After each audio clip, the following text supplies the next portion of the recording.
Bonjour à tous et bienvenue dans cette vidéo. Aujourd'hui, je vais vous parler des différentes filières de l'IMPT et de leur importance dans le monde de l'entreprise.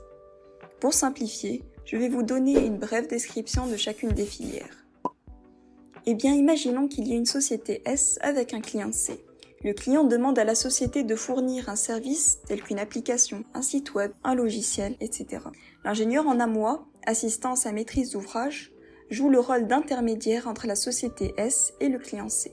Il exprime les besoins du client à la société dans un langage compréhensible à la fois pour les fonctionnaires du client, d'un point de vue technique, et pour la société, d'un point de vue informatique. C'est pourquoi il doit avoir de solides compétences techniques ainsi que des connaissances en gestion de projet. Par exemple, si le client dit qu'il souhaite avoir une maîtrise totale des machines de son entreprise, l'ingénieur AMOA sait que cela nécessite l'installation d'un serveur avec un outil, comme une interface web, permettant de collecter automatiquement les données des machines vers le serveur, ce que le client ne sait peut-être pas dans le domaine informatique. L'ingénieur Assets, Advanced Software Engineering for Digital Services, est responsable du développement du service demandé par le client et de sa mise à jour pour répondre aux besoins exprimés par l'ingénieur AMOA. Quant à l'ingénieur en cybersécurité ICCN, il assure la sécurité du service développé.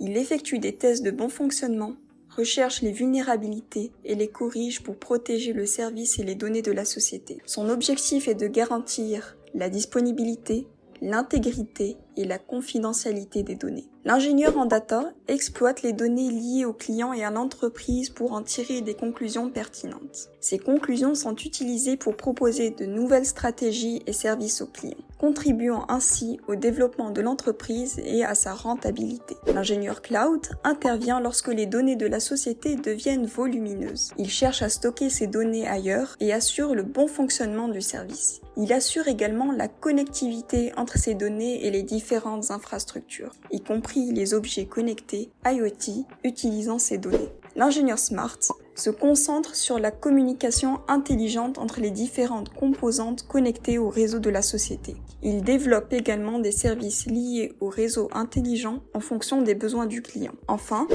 l'ingénieur des systèmes et services numériques, SESNUM, travaille sur des aspects matériels, en particulier sur les systèmes embarqués et les systèmes numériques. Par exemple, s'il s'agit de connecter une voiture pour permettre un contrôle à distance via le réseau, c'est l'ingénieur SESNUM qui développera le circuit à intégrer dans la voiture. En résumé, chaque filière de l'IMPT possède un rôle spécifique et complémentaire au sein d'une entreprise.